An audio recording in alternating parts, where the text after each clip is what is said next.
Nagsimula ang pelikula sa paboritong kaganapan ni Tyler Durden, isang underground fighting tournament.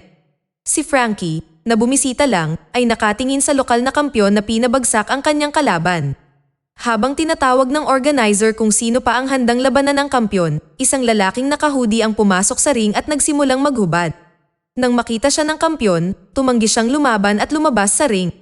Matapos matanggap ang kanyang libreng panalo, umalis ang estranghero, ngunit sa parking lot, naabutan siya ng isang galit na customer at sinaksak siya ng kutsilyo dahil natalo siya ng $500 ng napakadali. Ang mahinahong reaksyon ng manlalaban ay ikinagulat ng kanina ay matapang na bully na tumakas sa takot. Dumating at tinulungan ni Frankie ang estranghero na si Elwood Dalton at inalok siya nito ng trabaho bilang bouncer sa isang bar sa isla ng Florida Keys na tinanggihan niya. Nagmamadaling sinulat ng dalaga ang kanyang mga contact details at binigay sa kanya. Hindi maganda ang mga bagay para kay Dalton, siya ay nakatira sa kanyang sasakyan. Nang sabihin sa kanya ng pulis na umalis sa gas station, ang lalaki ay nagtungo sa tawiran ng Riles, nagmaneho papunta sa Riles na akmang malungkot na nag-iisip na tapusin ang kanyang paghihirap, ngunit mabilis na nagbago ang kanyang isip, at sa huli, halos hindi niya magawang lumayo sa Riles na halos mawasak ng buo ang kotse. Pagkatapos ay bumagsak ang tingin niya sa note na nagbigay sa kanya ng ideya. Nagbago ang eksena sa bus na nagmamaneho sa kahabaan ng tulay, natatanaw ang magagandang tanawin ng Florida Keys Archipelago. Sa hintuan ng bus, nakilala ni Dalton si Charlie, isang teenager na babae na anak ng isang may-ari ng bookstore. Ipinaliwanag nila sa dayuhan kung paano mahahanap ang roadhouse ni Frankie na tinatawag na The Roadhouse. Doon, nakilala ng waiter na si Billy si Dalton sa unang tingin at hindi napansin ni Dalton kung paano dumarating ang gabi, dala ng mga bisita ang tipikal na instincts ng bar, paglalasing at pakikipag-away sa mga lokal na tao kasabay ng live music. Pinapanood ni Dalton si Billy na pinaghihiwalay ang mga bully sa tulong ng kanyang kaibigan na si Reef. Natapos ang mapayapang gabi nang dumating sa lugar ang isang gang ng mga bikers na pinamumunuan ni Del. Sinimulan nilang palibutan si Billy, pinagbantaan siya at binali ang ilang cue stick. Napagtanto na ito ang ugat ng problema, sinabihan ni Dalton ang mga lalaki na umuwi ngunit ang mga bagay ay hindi ganoon kadali. Sa labas, pagkatapos kumpirmahin ang tungkol sa pinakamalapit na ospital, isang one-for-all na laban ang naganap, ngunit lumalabas na madali silang natalo ni Dalton sa isang mabilis na suntok. Si Dalton, na humiram ng kotse ni Frankie, ay dinala ang mga binugbog na hooligan sa emergency room. Sa emergency room, ipinaliwanag niya kung ano ang ginawa niya sa mga medikal na kawani upang mas kaunting oras ang kanilang gugulin sa pagsasagawa ng mga diagnosis. Gayunpaman, hindi pinahahalagahan ang kanyang pag-aalala, nanonuyang pinasalamatan ni Dr. Ellie si Dalton sa pagbibigay sa kanila ng maraming pasyente na mangangailangan ng overtime. Nag-alok siya ng treatment pagkatapos mapansin ang isang sugat mula sa kamakailang saksak ng kutsilyo na natamo niya, na pinahahalagahan ang Hippocratic Oath. Pagbalik sa tavern, natanggap ni Dalton ang kanyang sweldo mula kay Frankie, na nagpahintulot sa kanya na manirahan sa isang morang boat habang binabalaan siya na maging maingat sa mga buwaya. Si Dalton ay nanaginip noong gabing iyon, na inihayag ang kanyang nakaraan, siya ay isang UFC fighter na nakipagkompetensya para sa middleweight championship belt. Dumating ang umaga, at lumabas si Dalton mula sa bangka para lang makilala ang tagabantay na nagbabala sa kanya tungkol sa parehong bagay. Pagsapit ng hapon ay sinalubong siya ng isa pang bartender na nagdala ng lutong bahay dahil walang oras para manghuli sa kagubatan. Habang siya ay kumakain, ipinaalam sa kanya ng babae na ang bar ay kumuha na ng maraming bouncer, ngunit lahat ay umalis dahil sa pressure ng mga bikers. Pumunta ang bouncer sa bookstore at nagulat na ang bawat taga-isla ay tinatawag siya sa kanyang pangalan. Humingi siya ng permiso kay Charlie na gumamit ng internet, marahil ay curious siya kung gaano kahalaga ang bar, na nais ng mga bandido na kunin ito. Sa kasalukuyan, hinaharas ng mga bikers ang kalapit na tindahan. Lumitaw ang batang babae sa pagtatangkang palayasin sila, ngunit pagkatapos lamang na lumitaw si Dalton sa kanyang likuran, nasindak ang mga biker at umalis. Isang grupo ng mga bikers ang nakasakay sa isang yate upang makipagkita sa kanilang amo na si Ben Brandt, na nasisiyahan sa isang matalim na blade sa kanyang lalamunan habang nasa rocking chair. Nalaman niya ang tungkol sa bagong bouncer na kinatatakutan ng mga bandido dahil sa kanyang kakayahang lumaban, kabilang ang paggamit ng mga kakaibang diskarte tulad ng cowboy. Sa tavern, tinanong ni Dalton ang may-ari kung bakit alam ng lahat ang kanyang pangalan. Lahat ng ito ay dahil sa mga chismis na mas mabilis kumakalat kaysa sa ipis. Sa hapon, patuloy na tinatangkilik ng mga lasing na customer ang tradisyonal na libangan. Tinuruan ni Dalton si Billy kung paano magbitiw ng totoong suntok sa lasing na customer na may kutsilyo, ngunit nang sumugod siya para sa pangalawang pag-atake, binali ni Dalton ang kanyang braso para turuan siya ng leksyon na huwag gumamit ng armas. Ang bihasang manlalaban ay patuloy na nagtuturo sa waiter na ipinapakita sa kanya ang mga pagkakaiba sa isang dekalidad na patayan. Kalaunan ay kinuha ni Dalton si Reef, isang baguhang boksingero na nag-eehersisyo sa kanyang libreng oras upang manatiling fit. Ang mga araw ng trabaho ay puno ng live music, alak, hindi na angkop na mga bisita, at menor de edad at mga hindi nakakagambalang karahasan. Gayunpaman, ang bikers ay mabilis na nakalabas mula sa ospital na nagpapahayag ng paghihiganti sa parking lot, sinusubukan ipakita sa propesyonal na manlalaban na hindi pa sila tapos. Si Dalton ay mayroon pa ring mga bangungot tungkol sa UFC at sa panahon ng weigh-in, sinampal niya ang kampyon ng hindi magalang at kalaunan ay nakarma sa laban nila sa octagon. Nagising si Dalton at kumain ng almusal sa Isag Cafe kung saan nakita niya si Dr. Ellie. Sinabi niya na ang mga lokal ay nakatira dito ayon sa mga prinsipyo ng kultura, ayaw nila sa mga estranghero at hindi sila pinapansin ng mga pulis. Si Dalton ay nagtatrabaho ng husto at natanggap ang kanyang lingguhang sahod. Habang pauwi sa gabi, napansin niya ang isang pickup truck na mabilis na paparating. Tumalon siya palayo, ngunit bumalik ang driver, sinusubukan tapusin ang aksidente. Tumalon si Dalton sa likod ng truck, nasira ang rails at bumulusok sa karagatan. Nang maglaon, natagpuan ni Dalton si Del sa bangka na may dalang shotgun na nagbabalak na turuan ang ating bida kung paano i-multiply ang zero sa isang fraction. Gayunpaman, inihagis ng nakatira ang panauhin sa dagat habang sumisigaw ng "Ako ang batas dito" at itinutok ang kanyang baril. Pagkatapos ay lumitaw ang buwaya at nilamon siya ng buhay at kinaladkad ang kanyang late night snack na bandido. Habang hinahanap ng pulisya ang mga labi ng biker, binisita ni Dalton si Charlie para sa internet. Aalis na sana si Dalton sa tindahan nang makasalubong niya ang isang bandido na humihuling na pumasok sa kotse, sinasabi sa kanya na gusto siyang makausap ng boss. Nang bumunot ng baril ang bandido, binali ni Dalton ang kanyang mga daliri at ninakaw ang kanyang baril. Matapos alisin ang bala ng baril at ipaalam sa kasama ng bandido kung saan siya mahahanap ng amo, nagsimulang magtrabaho si Dalton. Samantala, iniulat ng bandido ang sitwasyon kay Ben. Biglang nakatanggap ng tawag sa telepono ang amo mula sa kanyang ama na nagsisilbing oras sa bilangguan. Upang maiwasan ang isang hindi nakakatuwang pag-uusap, inihagis ni Ben ang kanyang telepono sa tubig. Lumipat ang eksena sa isang lalaking nagngangalang Knox na katatapos lang magbigay ng sanggol sa isang ginang. Ang teleponong nakalagay sa kanyang sapatos ay nakatanggap ng tawag mula kay Brant Sr., isang matandang lalaki mula sa bilangguan na humiling sa kanya na linisin ang kalat na ginawa ng kanyang anak. Pagkatapos magnakaw ng isang magarang jacket mula sa isang dealer ng damit at sunugin ang tindahan, pumunta siya sa Florida gamit ang ninakaw na sports car. Sa ibang lugar, inanyayahan ni Ellie si Dalton sa isang biyahe sa bangka pagkatapos humiram ng isa sa isang kaibigan na nagtatrabaho bilang pulis.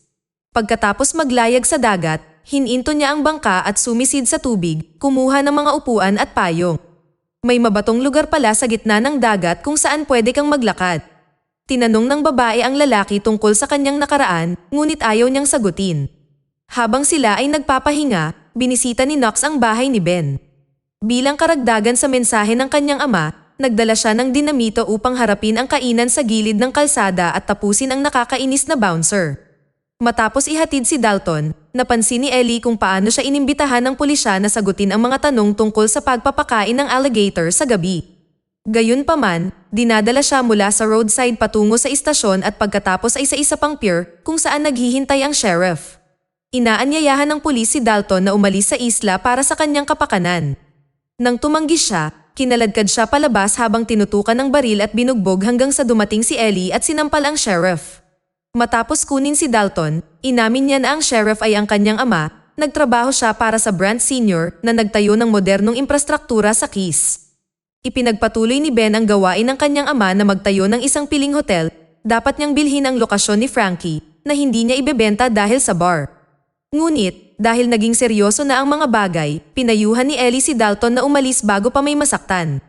Sa pag-iisip tungkol sa sitwasyon, hindi alam ng bouncer na kasalukuyang sinusunog ng mga subordinate ni Ben ang bookstore ni Charlie bilang mensahe sa kanya. Nang gabing iyon, huli sa trabaho ang dating UFC fighter. Si Ben, ang hangal na pinuno ng mga lokal na cutthroats, ay nakaupo kasama niya. Ipinakita niya kay Dalton ang isang recording ng kanyang huling pagganap at nagkomento sa kung ano ang nangyari. Nagtataka si Ben kung bakit niya binugbog ang isang natalo na kalaban na isa ring kaibigan. Pag-alis niya, inutusan ni Ben si Knox na itapon ang kainan. Ang gang ng mga bikers ay pumasok sa pub kasama si Knox. Doon, pinalaki ni Knox ang sitwasyon sa pamamagitan ng pag-indayog ng golf club, pagsira ng mga bagay, at pananakot sa mga bisita. Sinubukan siyang pakalmayin ni Billy ngunit natamaan siya sa tadyang. Si Riff pagkatapos ay sumali sa eksena ngunit nabigo ng malungkot.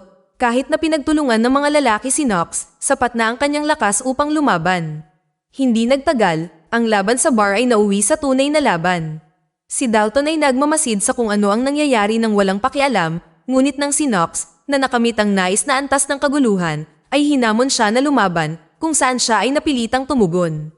Nagkita sila sa gitna ng bar, kung saan pumasok si Knox sa trash talk mode at nangakong ibabasura niya si Dalton na tila ang isa sa kanila ay isang movie star na nagpapanggap bilang isang UFC fighter at ang isa ay isang UFC champion na nagpapanggap bilang isang movie star. Sa gitna ng isang matinding laban, napabagsak ni Knox si Dalton at sinabi sa kanya na mananalo lamang siya kapag sumipol ang aso sa Brokeback Mountain. Lumayo ang talo ng lalaki, na pagtantong natalo siya. Naghiwa-hiwalay ang mga bandido, naiwan ang mga nasugatan sa isang medic at isang pulis. Natanggap ni Ben ang resulta ng insidente, hindi napatay ni Knox ang bouncer, at ang mga pulis mula sa isa pang istasyon ng pulisya na hindi tumatanggap ng suhol, ay pinigilan silang sirain ang bar na ikinagalit niya.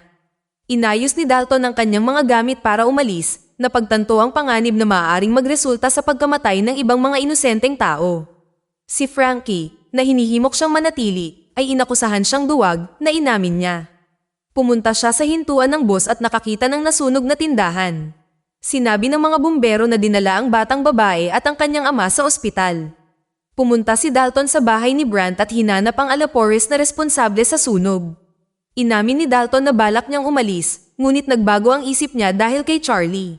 Sa pamamagitan ng isang mahusay na suntok sa lalamunan, binasag niya ang Adam's apple ng bandido at itinulak siya sa pool. Isinakay niya ang katawan sa kotse at napansin ng isa pang biker.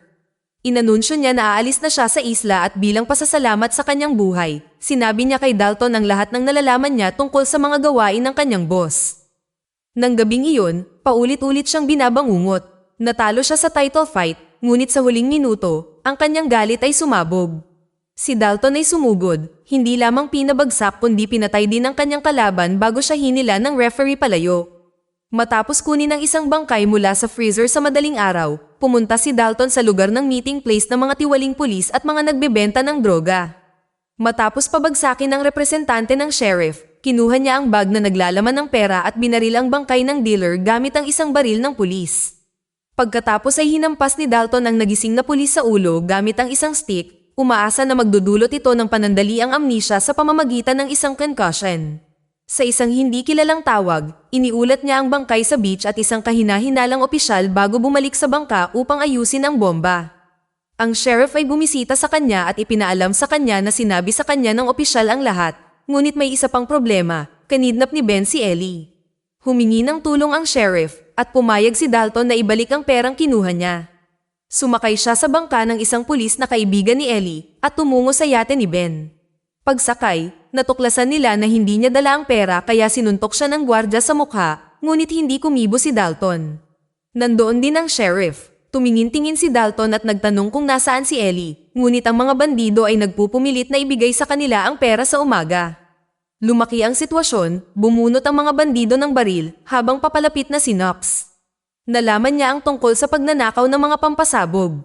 Sinamantala ni Dalton ang pagkakataon at inactivate ang bombang dala niya. Nang mangyari ang sakuna, ang kaguluhan ay nagbigay sa kanya ng pagkakataong hanapin si Ellie na nasa cabin sa ibaba. Nang ang isa sa mga Alapores ay bumaril, nabasag niya ang bintana na nagpahintulot kay Ellie na makalangoy palayo. Sumakay si Ellie sa isa pang bangka habang ginamit ni Dalton ang katawan ng Alapores bilang panangga laban sa bangka ni Knox. Ninakaw ni Ben ang bangka ni Ellie habang tinatangka ni Knox na lunurin si Dalton, ngunit nakatakas siya at umakyat sa bangka na inihagis ang kanyang katunggali upang kainin ng pating. Napansin ni Ben ang paghabol at hinamon niya si Dalton, ngunit pumasok si Ellie. Bilang resulta, Ang dalawang panig ay nagbanggaan na parang mga barko sa dagat, nilubog ang inflatable boat habang tumilapon naman si Dalton sa bangka ni Ben.